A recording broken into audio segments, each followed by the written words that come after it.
Hello, friends. I know that this is another week where we don't get to hang out in person, and I miss you all very much. Hopefully, very soon we will all get to be in our classroom again. I actually got to go to our classroom today to do a little bit of cleanup and making sure that everything is spick and span and ready to go for when we all get to go back in. But until then, we have this and we have each other, and we're still here doing our godly play lessons. So gather in close, and we will sing our gathering song.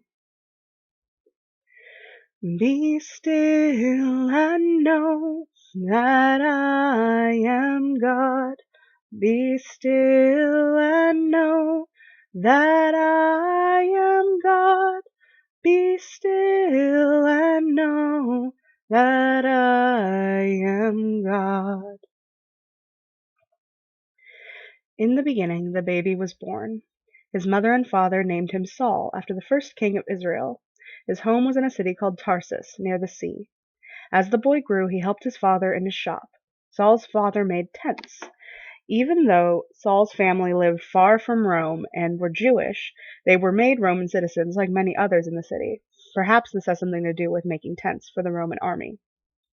Saul heard many languages in the streets of Tarsus, but it was the language of the synagogue that he loved the most. His father and he read the Torah together. Saul was very serious about knowing the Hebrew Bible. Saul grew. When it was time, he decided to go to the great city of Jerusalem so that he could be the best of all the teachers. So that he could have the best of all the teachers. He waved goodbye to his family and home in Tarsus and traveled to the holy city. When Saul entered the city through the great high gate, he went first to the temple. He worshipped there.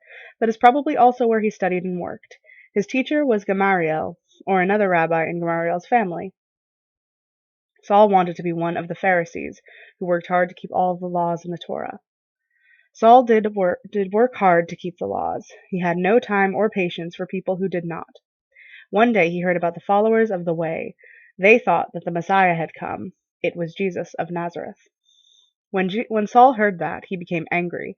The Messiah was supposed to drive away the Roman soldiers and rule with justice and mercy. Jesus was a criminal who was crucified.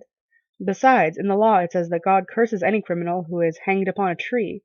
These people were telling lies about God, and he had to stop them from saying such things. Stephen was one of the most important followers of the Way. He was tried by the court in the temple and taken outside the city to be stoned to death. Saul held the coats of those who threw the stones at Stephen.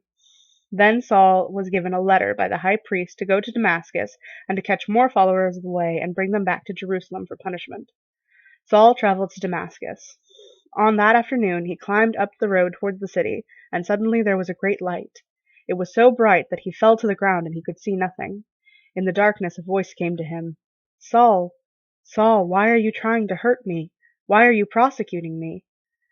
All Saul could say was, Who are you, Lord? The voice answered, I am Jesus, the one who you are persecuting. Get up, go into the city, you will be told what to do. Saul tried to get up, and he looked for the path, but he was blind. Saul was led into the city and left at a house on the straight street. For 3 days he went without food or water. Then in the chaos and in the darkness of his blindness he heard another voice. Hello, brother Saul. I am Aeneas. I was sent by Jesus to lay hands on you and bless you.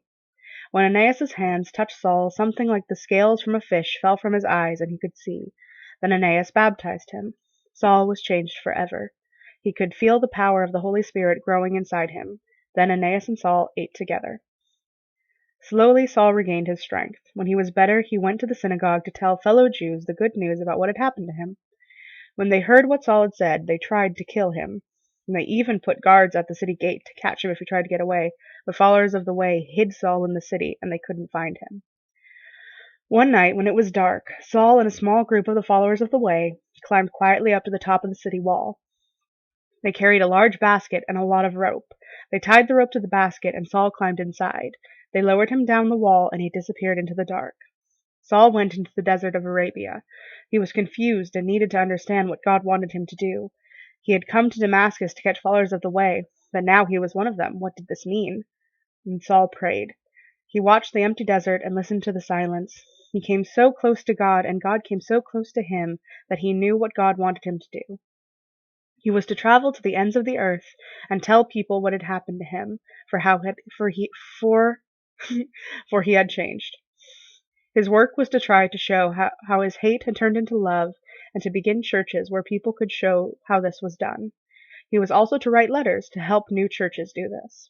And Saul began his work. He sailed across the sea. He walked across the land.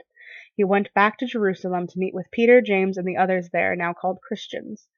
They were suspicious, but they finally said to keep telling the stories to the Gentiles, the non-Jews.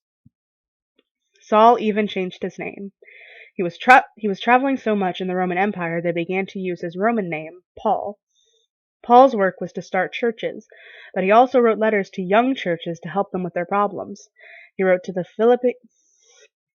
Philippians and the Epheses, and he wrote to the Corinthians.